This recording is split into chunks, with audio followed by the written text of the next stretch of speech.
Good afternoon, everybody. Welcome to the presentation of the trend Diversity and Engagement. So my name is Sophie BOPP. I am a Sales and Licensing Officer at UNICEF France. I am in charge of the development of the charity products and their multi-channels sales. Just as a quick reminder, UNICEF is the International Children Emergency Fund of the United Nations. It works for the survival and the protection of all children in more than 190 countries and territories. Good afternoon. My name is Sonja FEITSMA. I'm head of the retail department of the Rijksmuseum in Amsterdam. And my department is responsible for the product assortment creation and sell this through our different sales channels like our museum store, our web shop, our wholesale and licensed partners. What we will talk about today is the topic diversity and engagement. We've seen an increase in consumer awareness on this topic, especially since the COVID crisis. Is this a trend or a permanent change in our society? And what does this mean in regards to the role of a cultural institution? What is the impact on the product assortment, as we see a shift towards conscious buying and giving? As mentioned, we see an increase in consumer awareness on diversity and inclusion. How do we see this? If we look at this topic around the globe, we see an increase in presence of diversity movements like Black Lives Matter and the queer community. But we also see this back in our sales figures.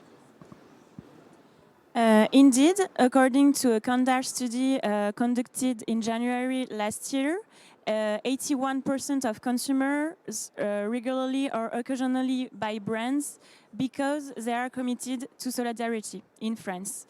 As Sonja just mentioned, the COVID crisis impacted a lot these consumers' habits because it showed the limits of the globalization, but also its environmental and social impacts. At UNICEF, we have seen an increase of our products sold on our web shop by 82% in 2020. And this consumers' appeal for charity products continue since our sales of our royalties with our licensing partners have increased by almost 12% between 2020 and 2021. So these figures show that even either on our multi-channel channels sales, or in the retailing sectors, the charity products continue to be very appealing. Yeah, at the Rijksmuseum, we see this also back in our sales figures and also in our webshop visitor behavior. In 2021, we ran a social support banner and a product lister on our webshop. And in this product lister, we showed products with the social... Donc, les produits fournis par des ONG, donc c'était meilleur que les autres produits. Et donc, nous avons vu que la part de ces produits a aussi triplé en 2021 par rapport à 2019. Donc, on voit un déplacement vers les achats conscients et les cadeaux conscients. Mais est-ce que c'est une tendance ou un changement permanent? Donc, je pense que c'est quelque chose qui montre la société au niveau social. Et quel est notre rôle en tant qu'institution culturelle? Déjà, en 2011... Already in 2011, the Dutch cultural sector introduced a code of cultural diversity in a response to the increase of the diverse Dutch society. This code is a practical instrument to enclose cultural diversity in institutions on 4 different areas: personnel, program, public and partners.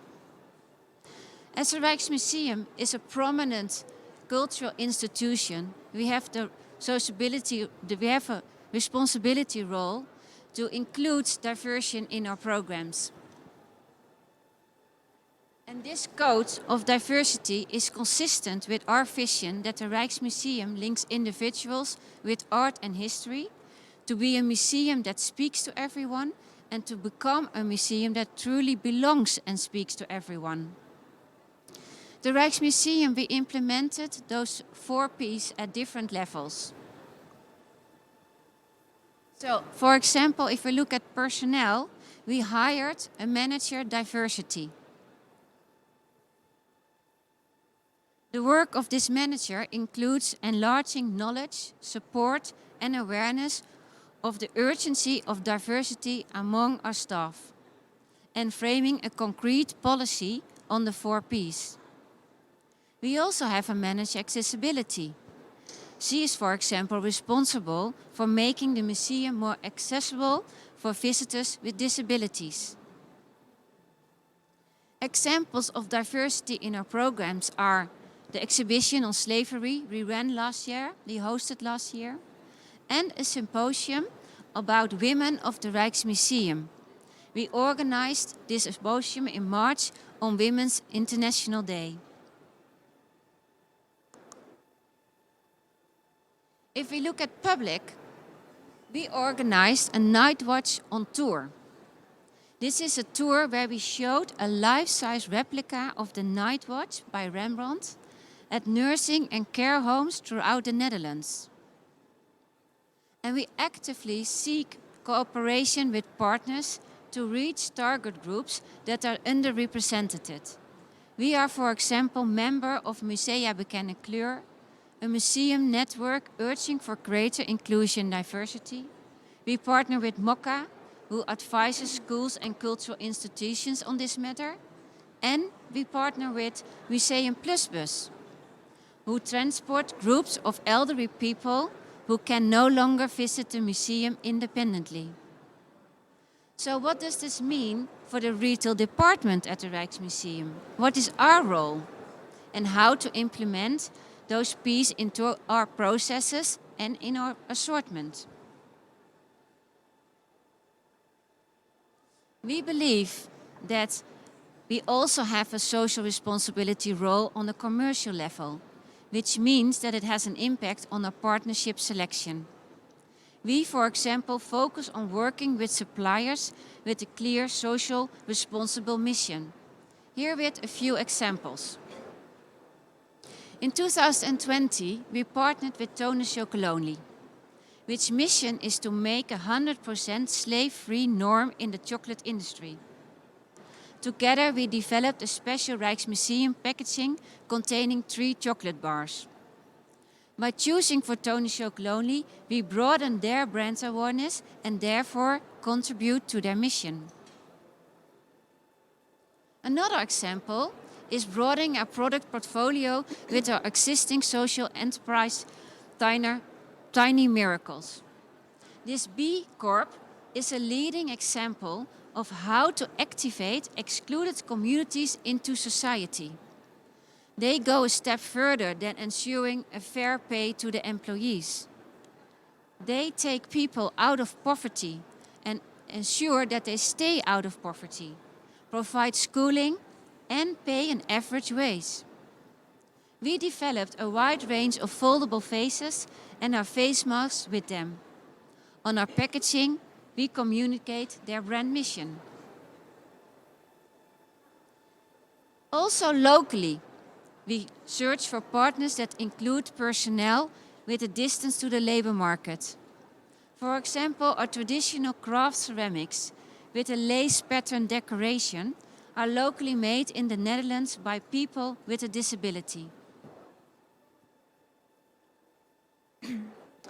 As a global organization protecting children, UNICEF has to be careful regarding the use of its brand, but also regarding the choice of its manufacturers. Indeed, it's very important for us that partners are aligned with UNICEF mission and values. So that's why we have strict guidelines regarding the development of our products. We have to protect and promote our brand through three main aspects. So first, the product quality, safety, and compliance. Regarding the depending on the project's risk category, we can ask the manufacturers for test reports, or final random inspections, such as for the children's products, or the skin contact products, or the food contact products. Furthermore, it's crucial for us that our products are manufactured under ethical conditions.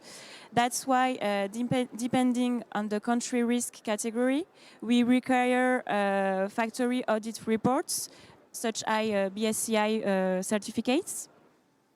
And finally, there are very strict guidelines regarding the usage of our core elements, such as the logo. And also, it's very important to design elements that positively reflect our brands and our work in the products. So, complicated. So how to respond to this trend on a product level? So first, with charity products. So what is a charity product? It's a product that is related to a cause. It means that when you purchase this product, you help funding a cause. These products have a double value. So first, a value in use. It means the usefulness of the product itself, but also a gift value. It means that the purchase of the product allows to fund the cause. All branded products must convey the mission of UNICEF and reflect the work of UNICEF on the field, such what I said earlier. For example, one pack of cards is equivalent to 56 doses of neonatal tetanus vaccine. This vaccine can protect children all over the world, because nowadays one baby is killed by this disease every 9 minutes in the world. This activity allows UNICEF to raise 7 million euros each year. That allows UNICEF to contribute to the programs on the field by 2 million euros.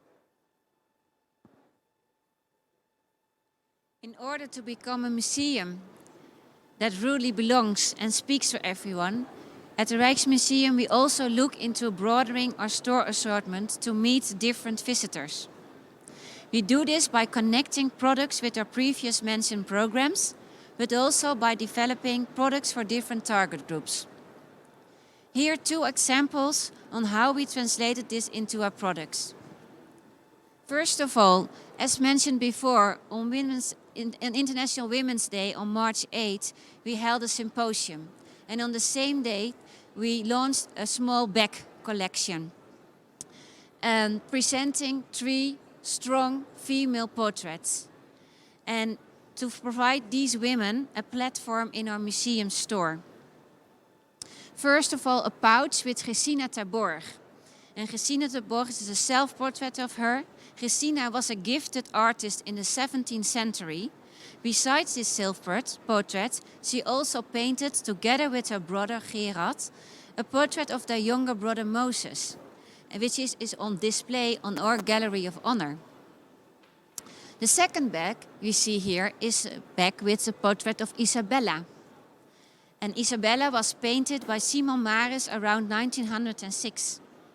Formerly, this young girl in this portrait was labeled as an East Indian type, or a little negress. Research revealed that her first name was actually Isabella, and therefore the title of this painting was changed to Isabella. The third back on this is a portrait of a young woman with a dog. It is made by the female artist Teresa Swatch in Paris in the late 19th century. At that time, for a young Dutch woman to work in Paris was unconventional. However, Teresa was not discouraged and pursued her artistic career. The next example and the last example of including diversity in products is this t-shirt that we see here, made in the Rijksmuseum logo in rainbow colors. On our website, we offer an online exhibition querying in the Rijksmuseum. And we have a series with 10 objects of the Rijksmuseum that tell the heritage of the diversity in sexual preferences and gender identities across all eras and cultures. And in response to that, we created this logo, also in response to Pride Amsterdam. So we believe that diversity is not a trend, but a permanent, essential change in society and consumer behavior. We respond to this by making choices in our partner selection, broadening our store assortment with charity products and products that meet the needs of different visitors, and creating informative POS materials. Thank you. Thank you.